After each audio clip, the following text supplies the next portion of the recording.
আমি তোমার ছোট ট্রিক্স দেবো। হ্যালো সাউন্ড পাচ্ছ না? আছি সবাই? হ্যালো আছি? উপরে উপরে মরে গেছে, মানে মানে উপরে যারা থাকে তারা মনে করে তারা নিচের গুলো আমরা ভাড়া নিয়েছি, আমরা দাঁড়িয়ে বলবো আর আমরা দাঁড়িয়ে শুনবো। নো, ট্রেনিং নিতে গেলে আগে বার করতে হবে, তারপর আমি শুনতে পারবো। রেডি আছি? উপর থেকে সাউন্ডটা পাবো? ওকে। তো প্রথমে কি হয়, আমাদের সবচেয়ে বড় প্রবলেম হয় এটাই, আমরা অ্যাক্টিভ সিনিয়রকে চুজ করতে পারি না। দেখো তোমার জীবনে তুমি এরকম অনেককে পেয়ে যাবে, সে বলবে আমি অ্যাক্টিভ সিনিয়র, আমি যা বলছি শোনো। আমাকে অনেকে দাদার নাম করে বলবে, সিরাজুল্লাহ আমাকে এটা বলে দিয়েছে করতে, এই দাদা আমাকে বলে দিয়েছে এটা করতে, এটা করো, দাদা এটা বলে দিয়েছে। নো, অ্যাক্টিভ সিনিয়র চুজ করতে গেলে কি বলবে শোনো না। অ্যাক্টিভ সিনিয়র তাকে তুমি ফলো করো। সিনিয়র অর্থাৎ যে পুরো টিমকে গাইড করছে, অ্যাটলিস্ট তার মুখ থেকে তুমি যাকে ফলো করছো তার নাম একবার হলে শুনছো কিনা দেখো। হ্যালো ভাইতে পারছি না? হ্যালো ভাইতে পারছি? বললাম অ্যাক্টিভ সিনিয়র সেই যে সিনিয়র যার নামে প্রশংসা করে। অ্যাক্টিভ সিনিয়র সে যে সিনিয়র যাকে বলছে একটা অ্যাক্টিভ সিনিয়র, অর্থাৎ উপরে মেন সিনিয়র যাকে প্রশংসা করে। কি পছন্দ করে? এই ছেলেটা ভালো, এই ছেলেটার মধ্যে বিজনেস করো। ডাইরেক্ট ইনডাইরেক্টলি সিনিয়র তোমাকে বুঝিয়ে দিচ্ছে কে অ্যাক্টিভ আর কে পজিটিভ, কে নেগেটিভ কে পজিটিভ, সব কিছু বুঝিয়ে দিচ্ছে। এটা তোমার বুঝে নেওয়া দরকার। তুমি যদি সেই গল্প মূর্খের মতো মনে করছে দেখি কি বলে, সিনিয়রকে ফলো করতে বলেছে, অন্ধ হয়ে লাভ নেই। অন্ধের মতো তুমি কি করছো? তুমি চাকরি থেকে আপলাইন অফিসে আসে না, চোর, যে তার কোনো ঠিক নেই, যার ড্রেস কোড সেন্স নেই, যার ক্যারেক্টার খারাপ, যে নিজে প্রেম করছে, নিজের ক্যারেক্টারকে নষ্ট করছে, আর সে তোমার কাছে বলছে ভাই আর যাই হোক জীবনে আমি তোর পাশে আছি। ভাই তুই পাশে থাকিস না, তুই দূরে থাক, ওটাই লাভ আছে আমার জীবনে। হ্যালো হ্যাঁ কি না? হ্যালো ভাই পারছি না? পারছি না? আর আমরা তাকেই ফলো করে বসি, আর তাকেই ফলো করে বলি না এটাই আমার জীবনে বিশাল বড়, বিশাল বড় সিনিয়র। নো, তুমি তোমার জীবনটাকে শেষ করে ফেলবে যদি এরকম সিনিয়র কোনো সংস্পর্শে থাকো। তাহলে করণীয় কি? এখানে দাঁড়িয়ে আমাদের উপরে যে সমস্ত সিনিয়র যাদেরকে নাম কন্টিনিউয়াসলি তোমার সিনিয়ররা করছে, ডাইরেক্ট ইনডাইরেক্টলি যাদেরকে নাম বলছে, কন্টিনিউয়াসলি নাম বলছে, এরা যেটা বলছে শোনো, এরা যেটা বলছে শোনো, এরা যেটা বলছে শোনো, যার নাম বলছে না তার কথা শুনতে যেও না। হ্যালো বলতে পারলাম না? বলতে পারলাম না? হ্যালো বলতে পারছি না? বলতে পারছি না? দেখো আমার মায়ের একটা কথা ভালো কথা, সৎ স্বর্গে স্বর্গবাস, অসৎ স্বর্গে নরকবাস। হ্যালো বলতে পারছি না? বলতে পারছি না? তুমি সৎ সঙ্গ যাবে, অনেকটা কম টাইমে বেটার জায়গায় চলে যাবে। আর তুমি অসৎ যে সঙ্গ যাবে তাহলে তুমি দিনের পর দিন তুমি শেষ হয়ে যাবে। বলা ক্লিয়ার? বলতে পারছি? বললাম আরো মনে থাকবে এই জিনিসগুলোকে মেনটেন করো। আর যাই হোক এই জিনিসগুলোকে অ্যানালাইসিস করো, বসে দেখো না, চুপচাপ মেরে বসে দেখো না, জীবনে নোট দেখো। আমরা এবার আমাদের প্রবলেম কি হয়, আমাদের অ্যাক্টিভ সিনিয়র তো চুজ তো করে নি, এবার চুজ করে নেওয়ার পরে বলছে এখানে সবচেয়ে বড় যে প্রবলেমটা হয়, অ্যাক্টিভ সিনিয়র চুজ করি কিন্তু তার কথাগুলো আমরা মানতে পারি না। আমার কাছে খারাপ কে? ওই সিনিয়রটা। কেন? ও আমার ভুলগুলো ধরে। হ্যাঁ, আমার কাছে খারাপ কে? খারাপ ও যে তোমার ভুলগুলো ধরে। আরে তোমার ভুলগুলো কেন হচ্ছে? তোমার উপর রাগ আছে? আরো রাগ আছে না? তোমাকে তাহলে ভুলগুলো কেন হচ্ছে? যাতে তোমাকে চেঞ্জেস করতে পারে, তোমাকে তুমি যাতে দিয়ে চেঞ্জেস করতে পারো, তুমি নিজেকে যাতে পিউরিফাই করতে পারো, এর জন্য তোমার অ্যাক্টিভ সিনিয়র তোমাকে প্রতিদিন চাপ করে বেড়াচ্ছে। কিন্তু আমাদের কাছে সব থেকে বেশি খারাপ হয় ওই সিনিয়রটা, সব থেকে বেশি ইনভলভ করে ওই সিনিয়রটা যে তোমাকে প্রতিনিয়ত চাপ করছে, যে তোমাকে প্রতিনিয়ত বোঝাচ্ছে, জানাচ্ছে। ওই সিনিয়রটা সব থেকে বেশি আমরা খারাপ চোখে দেখি, ওই সিনিয়রটা সবচেয়ে বেশি আমরা ইগনোর করি। হ্যাঁ, আর মনে করি এটা না, এর থেকে তোমার ইয়ে ভালো ছিল। আরে তোমার সিনিয়র, তোমার বাবা মা যেমন তোমাকে বকে, তোমার ওই সিনিয়র তোমাকে বকবে, তোমাকে গাইড করবে, তোমাকে বোঝাবে, তোমাকে জানাবে। তোমার জানার মাইন্ডসেট রাখতে হবে, আর কিভাবে করতে হয় এটা তোমাকে জেনে নিতে হবে। ক্লিয়ার? হ্যালো বলতে পারছি না? বলতে পারছি না? জীবনের সিনিয়রের কথাগুলো শুধু মেনে চলতে হবে, আর যাই কিছু যাক না করো সিনিয়র কথাগুলো মেনে চলবো। কে কি বলে দেখা লাভ নেই। এই সিনিয়র একটা অ্যাক্টিভ সিনিয়র চুজ করে নিলাম, তবে কার কোন সিনিয়রের কথা বললাম? যেই অ্যাক্টিভ সিনিয়র বা উপরের সিনিয়র যার নাম কন্টিনিউয়াসলি বলবে, যার কথা বলবে যে এই দাদার হাত ধরো, এই দাদার কথা শুনে চলো, এই দাদা যেটা বলছে মানো, এইরকম সিনিয়র হাত ধরো। ভুল ভাল কারো হাত ধরো না, তাহলে তুমি শেষ হয়ে যাবে এবং সেও শেষ হয়ে যাবে। বুঝতে পারছি না? বুঝতে পারছি না? পারবো সবাই? শুধু তাই না, আরো কিছু জিনিস নিজেদের মধ্যে চেঞ্জ করতে হবে। সিনিয়র হাত ধরলাম, নেগেটিভিটি থেকে বাজলাম, সব কিছু করলাম, নিজের মধ্যে রাগ, ইগো, এটাকে আমাকে কন্ট্রোল করতে হবে। রাগ, ইগো এটাকে কন্ট্রোল করতে হবে। সিম্পল জিনিস, তুমি কার কিছু করো না, মন থেকে, আমি তো একটা কথা বলবো, মন থেকে তুমি ভালো মানুষ হয়ে যাও। মন থেকে তুমি ভালো মানুষ হয়ে যাও। কে কি বলছে, কে কি করছে দেখা লাভ নেই।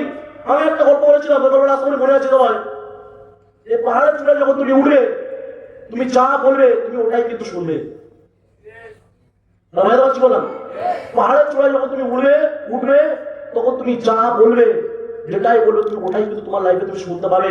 আমাদের জীবনটাও সেম, আমরা যেমন দেখবো, আমরা যেমন শুনবো, আমরা কিন্তু সেমন ভাবেই আমার লাইফে আমি মোটামুটি এগুলো ফিরে পাবো, আমি তেমন ভাবে দেখতে পাবো। সেম আমার লাইফে যত প্রবলেম হইয়া অ্যাটলিস্ট আর যাই হোক, নিজের রাগ, নিজের ইগো, নিজের কন্ট্রোলে রাখার চেষ্টা করো। অ্যাটলিস্ট সিনিয়রদের উপর দেখাতে যাবো না। ওই সিনিয়র, যেই সিনিয়র তোমার বাবা মা তোমাকে প্রোটেক্ট করছে, যেই সিনিয়র তোমাকে কন্টিনিউয়াসলি ভালোবাসে, অ্যাটলিস্ট তোমার থেকে বেশি ওই সিনিয়রটা চিন্তা করছে, অ্যাটলিস্ট ওই সিনিয়রকে আর যাই হোক অ্যাটলিস্ট ইগো হার্ট করো না। একটা গল্প বলো ছোট, হ্যালো বলো।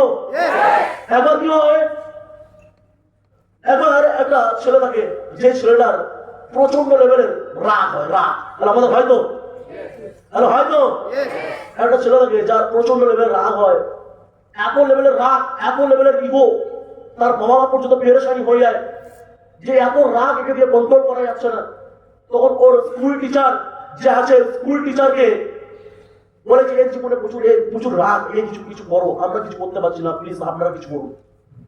তো তখন কি করে, ওই রাগটাকে কন্ট্রোল করার জন্য বলছে কথা ওই সিনিয়রটা কি করে ওই টিচারের কাছে দিয়ে আসে।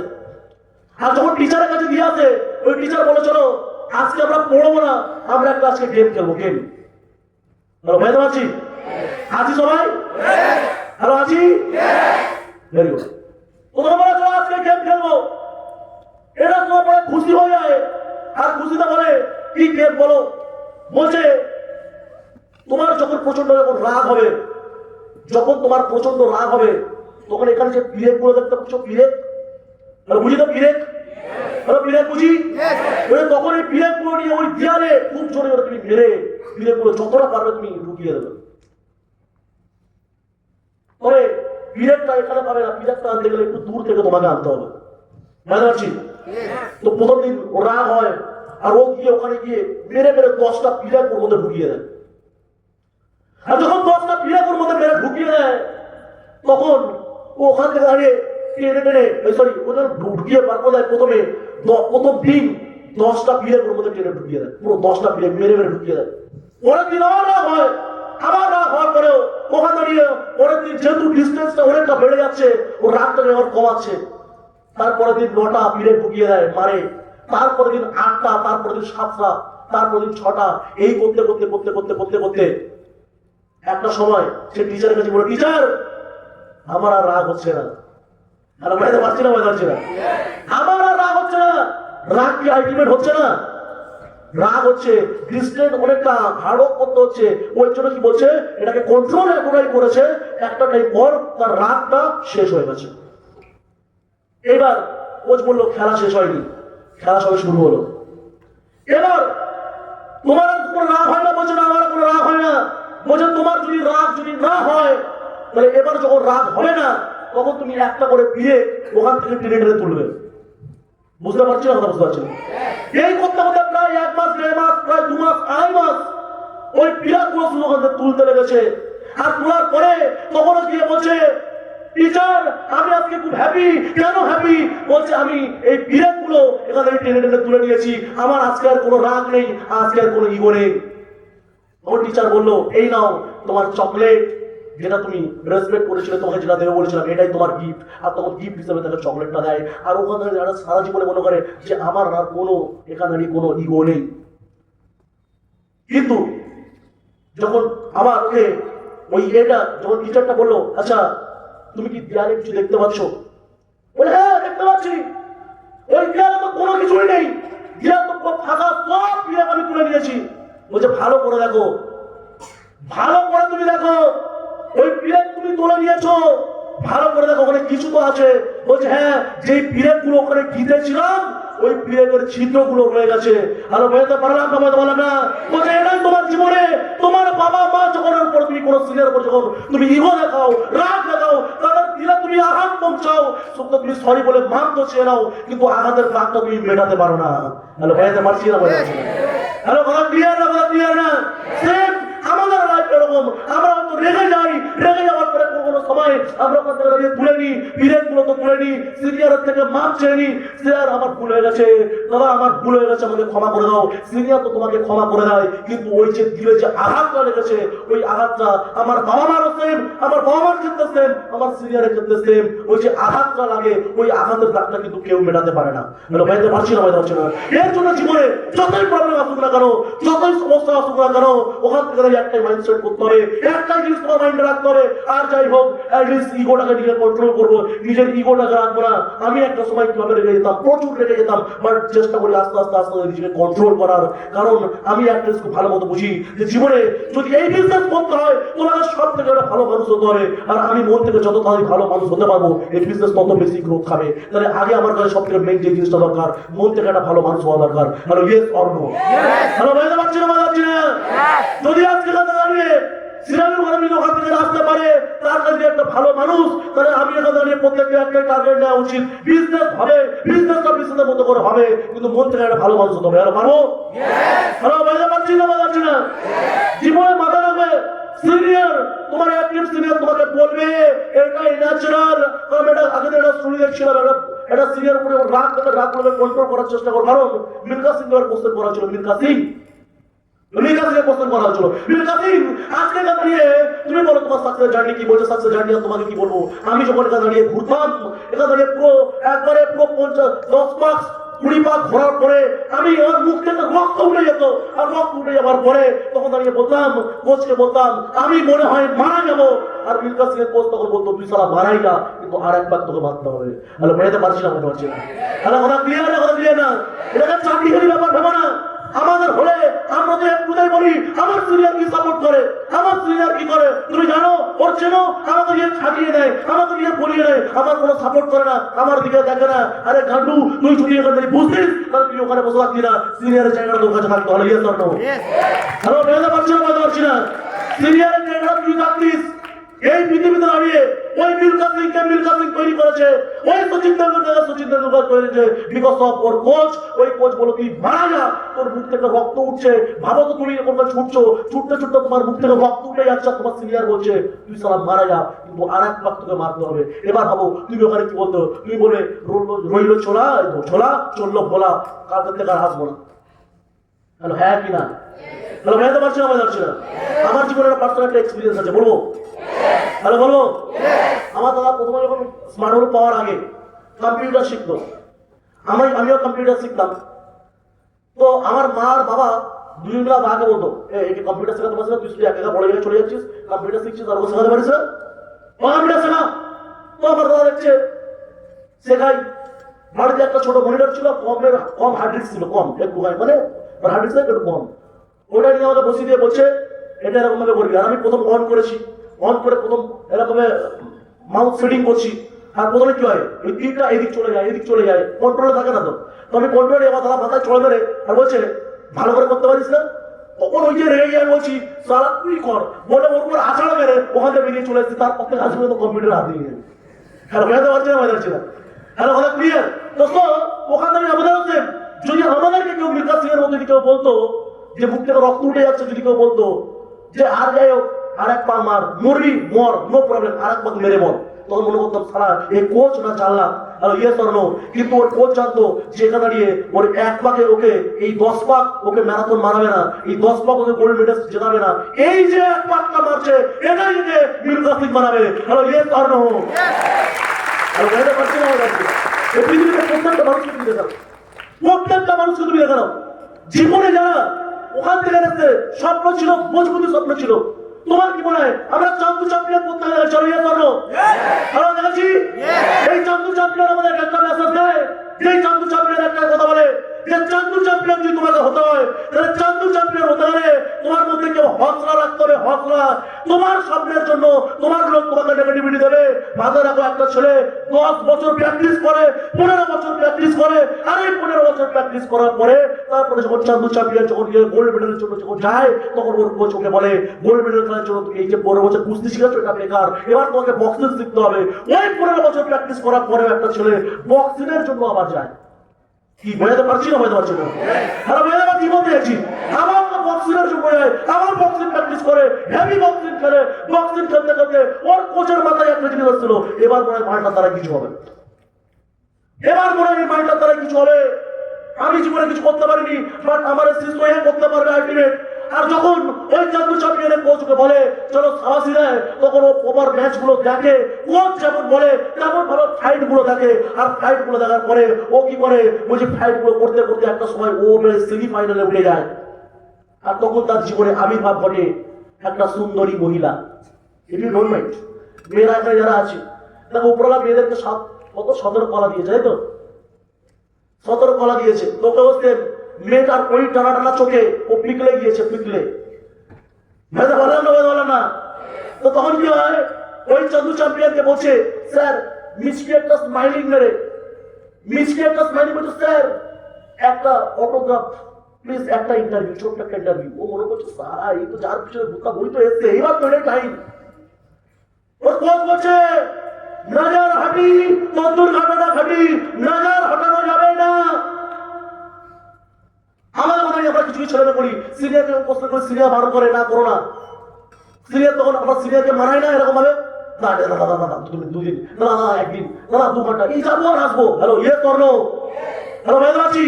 ওই চান্দু চ্যাম্পিয়ন ওখানে দাঁড়িয়ে কি হয়, তখন সেম ওর কোচকে বলে স্যার 2 মিনিট, 2 মিনিট ইন্টারভিউ দেবো আর আসবো, দেবো আর আসবো। ওর কোচ বলছে এবার তোমার এরপরে এর সঙ্গে তোমার খেলা হবে, খেলাটা ভালো করে দেখো, ওর কোথায় ফল্ট এটা দেখো, কালকে যখন খেলবে তখন ওই ওটাকে অ্যাটাক করবে। কিন্তু ওর কোচের কথা না শুনে ও বলে এই যাবো আর আসবো। আর ওর কোচ ওখানে দাঁড়িয়ে বসে আর ওখানে ইন্টারভিউ দিতে যায়। আর ইন্টারভিউ যখন দিতে যায়, ইন্টারভিউ দিয়ে আসার সময় এসে দেখছে সবাই ইন্টারভিউ দিতে প্রায় 3 ঘন্টা লেগে যায়। আর সবাই চলে যায়, সবাই চলে যায়, ওখানে সব লোক কি হয় চলে যায়। আর কোচ একা বসে বসে কাঁদে আর বলে তুমি তোমার জীবনের সুযোগটা মিস করলে, কালকে রেডি দেখো হারার জন্য। হ্যালো ভাই, তো পারলাম না, ভাই তো পারলাম না। সিনিয়রের কথা শুনেনি, পরের দিন কি হলো, ওকে আবার খেলতে গেল, আবার খেলতে গিয়ে এবার ও আর জিততে পারলো না, এবার ওখান থেকে হেরে গেল। সিনিয়রের মনটা ভেঙে চূর্ণ বিচূর্ণ হয়ে গেল, ওখান থেকে ও হেরে বাড়ি ফিরল। প্রবলেম কোথায়? একটা সিঙ্গেল একটা জিনিস, ডিস্ট্র্যাক্ট। অনেক সিরিয়াস গেছি, অনেক বড় পজিশন হতো, বাট ছোট্ট একটা নেগেটিভিটি ওর জীবনে চোরার মতো লেবুর রসের মতো কাজ করলো, পুরো দুধটাকে কেটে পুরো ছাড়া করে দিল। বুঝতে পেরেছি না? বুঝতে পারি? তাহলে আমার কথা বোঝাতে পারছি আমি কি বলতে চাইছি? ওই রকম ভাবে ওর মধ্যে তাও জেদ ছিল। আর জেদ থাকার পরে কোচকে রাজি করার জন্য চলে গেল কোথায়? কাশ্মীরে।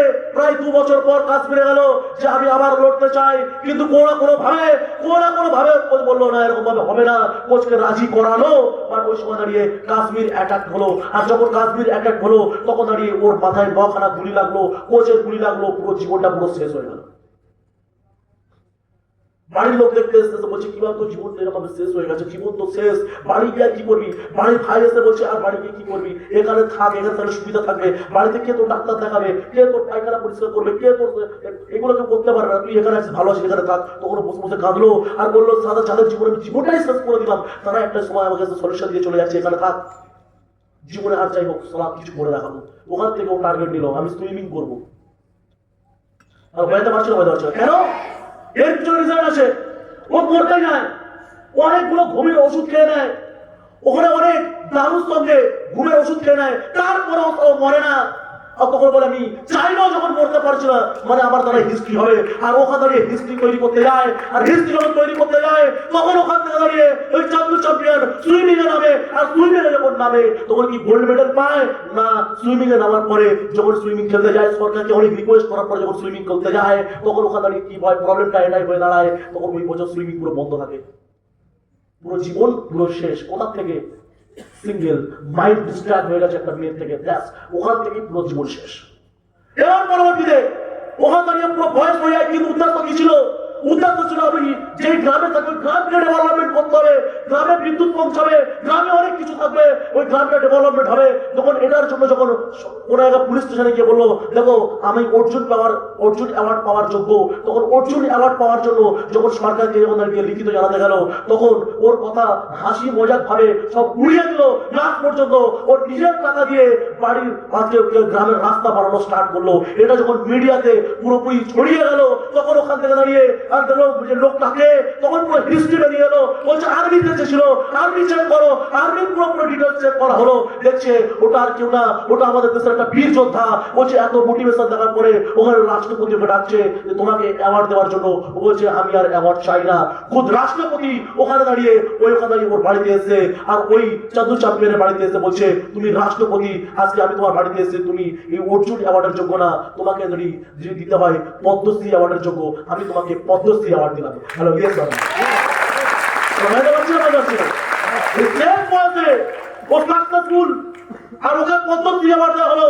এটা কোনো মুভির গল্প না, এটা একটা রিয়েলিস্টিক ঘটনা, এটা একটা রিয়েল একটা কাহিনী যেখান থেকে একটা ফিল্ম তৈরি করা হয়েছে। এই লোকটা আজও বেঁচে আছে, পারলে গিয়ে কাউকে জিজ্ঞাসা করে নিতে পারো, গুগলে সার্চ করতে পারো যে এই লোকটাকে। বানাতে পারছে না চাঁদু চ্যাম্পিয়ন বানিয়েছে বিকজ অফ তার মনের জেদ। তোমাকেও সেম সাকসেসফুল বানাবে, তুমিও ওখান থেকে আসতে পারবে একদিনে না, তোমাকে দাঁড়িয়ে কষ্ট করতে হবে, মেহনত করতে হবে, তারপরে গিয়ে তুমি ওখানে দাঁড়িয়ে সাকসেসফুল হবে, কেউ তোমাকে আটকাতে পারবে না। ক্লিয়ার? বানাতে পারছি না জীবন এরকম বলে না, উদ্দেশ্য রাখতে হবে। উদ্দেশ্য তোমার কি আছে, এখানে তোমার উদ্দেশ্যটাই মেন। উদ্দেশ্য যেমন হবে তোমার কর্ম তেমন হবে, কর্ম যেমন হবে অভ্যাস তেমন হবে, অভ্যাস তেমন জিন্দগি তেমন। মেয়েতে পারলাম না না। আজকে দাঁড়িয়ে আমরা অনেক মুভি দেখেছি, যেখানে আরো একটা মুভি ছিল গাব্বার। হ্যালো গাব্বার দেখেছি? গাব্বার মুভি দোস্তেন, গাব্বার মুভির উদ্দেশ্য কি? বুড়াইকে খতম করতে হবে, পুরো নোংরাকে শেষ করে দিতে হবে, করাপশনকে শেষ করতে হবে, ঘুষ দালালিকে শেষ করতে হবে।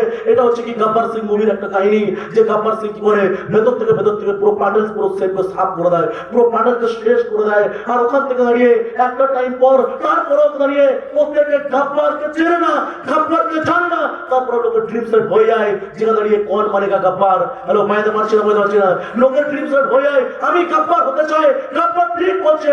হ্যালো ভেজাতে পারছি না, ওখানে গাব্বারের মতো হতে চাই, কিন্তু গাব্বারকে কেউ চোখে রাখিনি, গাব্বারকে কেউ দেখেনি। ওখানে একটা সময় গাব্বার আসে আর এসে একটা কথা বলে যে আমি হচ্ছি গাব্বার।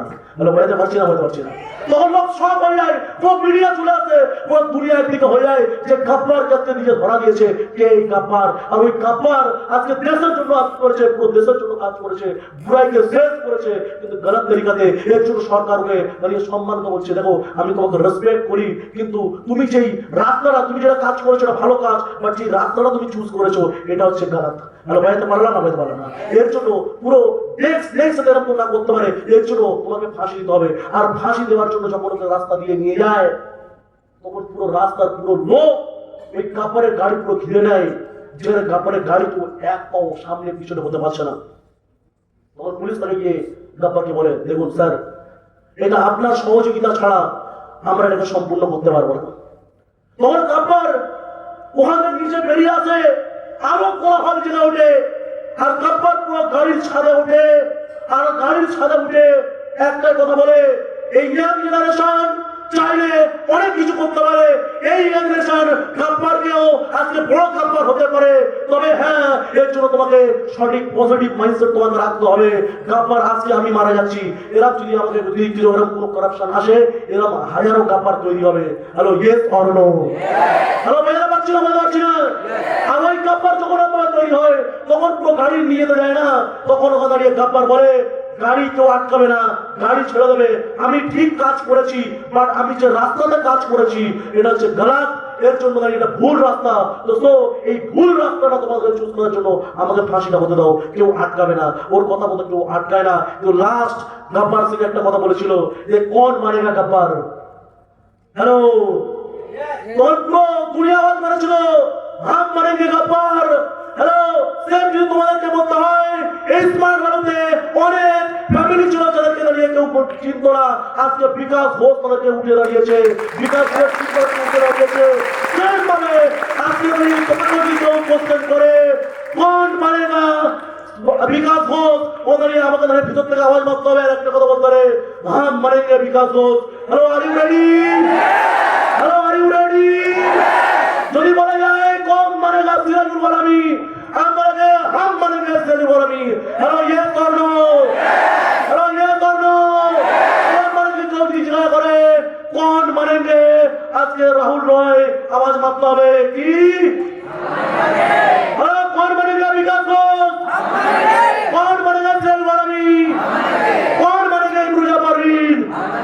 हम मानेंगे इमरुजा परवीन। हेलो, यस और नो? हेलो, বেজা পাচ্ছি না?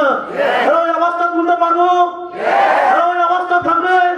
দুনিয়ার যখন ইতিহাসের কথা যখন নাম লেখা হবে, একটা টাইম পর যখন আমিও এখান থেকে ক্রাউনের চিবার হয়ে যাবো, আমিও যখন এখান থেকে পড়ে চিবার হয়ে যাবো, তখন এখান থেকে ইতিহাসের খাতায় নাম লেখানো হবে। আর তখন আমাকেও কোশ্চেন করা হবে যে তুমি কে? তখন দাঁড়িয়ে কোশ্চেনটা বেসে উঠলে ইজ পোর ফ্যামিলির ছেলে, এরা হচ্ছে পোর ফ্যামিলির ছেলে, এ কি করে স্মার্ট ভ্যালু, এর নামটা তোমার বড় অক্ষরে তোমার উপরে দাঁড়িয়ে ইতিহাসের পাতায় লেখা হবে। তার জন্য আজকে তোমাকে মেহনত করতে হবে। আমরা পারবো? হ্যালো, পারবো? এর জন্য তোমাকে দৃষ্টিভঙ্গি বদলাতে হবে। দৃষ্টিভঙ্গি, দেখার শক্তি বদলাও, দেখার শক্তি তুমি বদলাও। মাথায় রাখবে, স্বামী বিবেকানন্দ কথা বলে, যে স্বামী বিবেকানন্দ একটা কথা বলে যে যদি তুমি বলো আমি করবো, কেউ তোমাকে আটকাতে পারবে না, আর যদি তুমি বলো আমি করবো না, কেউ তোমাকে করাতে পারবে না। ডিপেন্ড করছে তোমার উপরে, তুমি কি করছাও, তুমি কি করতে চাইছো। হ্যালো, বুঝতে পারছি না? বুঝতে পারছি না?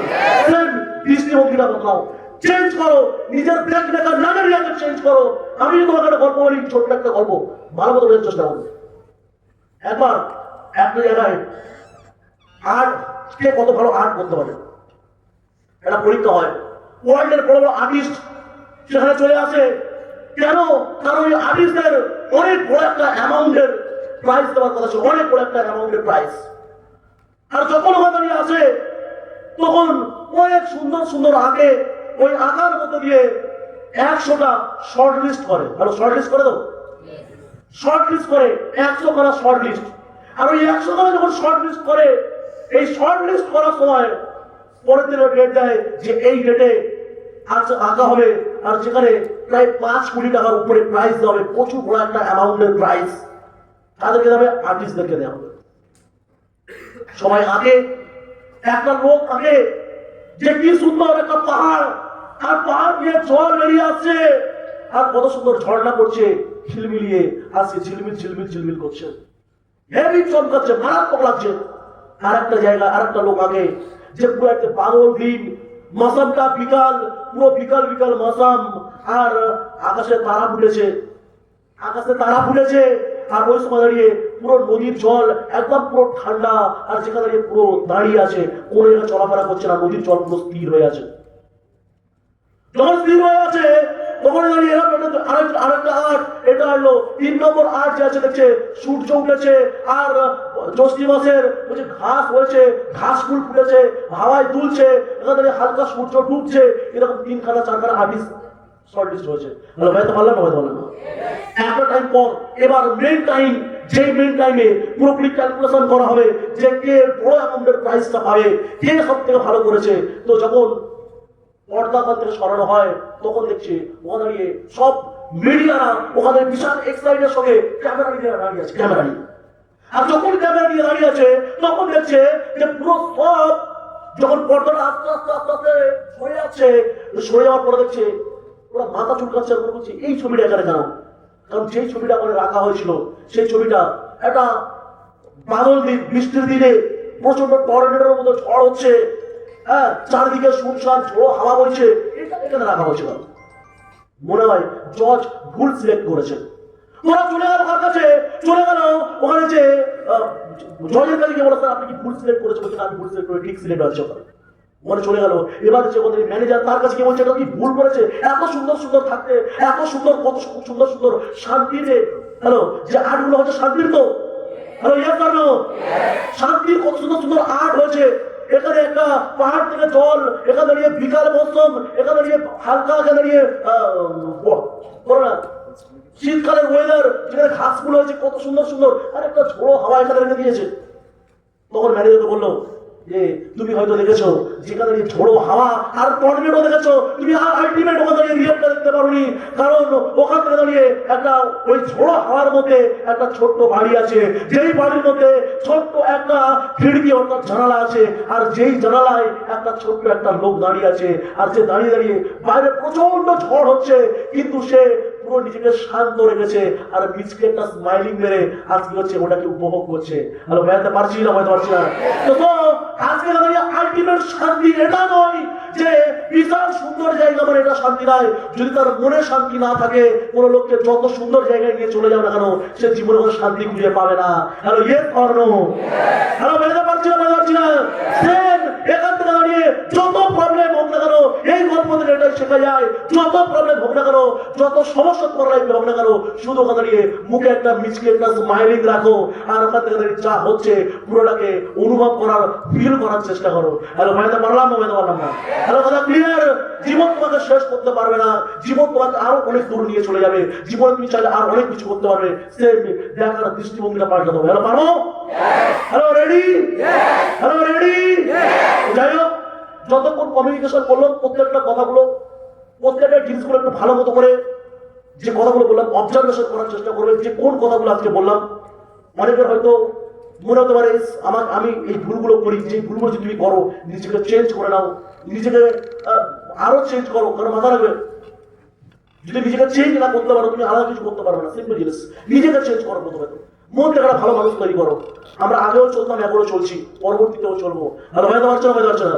এটা একটা ছোট শায়রি আমাকে মনে পড়ে গেল, যে শায়রিটা হচ্ছে এরকম টাইপসের মতো যে मैं कल भी सफर में था, मैं आज भी सफर में हूं। हेलो, मैं कल भी सफर में था, मैं आज भी सफर में हूं, कल आप लोगों को तलाश में था, आज खुद की तलाश में हूं। हेलो ये करनो, हेलो वेद वाचन বলছি না? বুঝলেন? আমরা দাঁড়িয়ে জীবনে আরো অনেক কিছু করতে চাই, আরো অনেক কিছু করতে চাই, আরো বড় কিছু করতে চাইলে জীবনে যদি খুঁজতে হয়, নিজেকে যদি টেনে বার করতে হয়, তাহলে নিজেকে চার্জ করতে হবে, নিজেকে আরো থেকে বেশি চেঞ্জ করতে পারবো। Hello ready? Hello ready? Once ready? Thank you madam.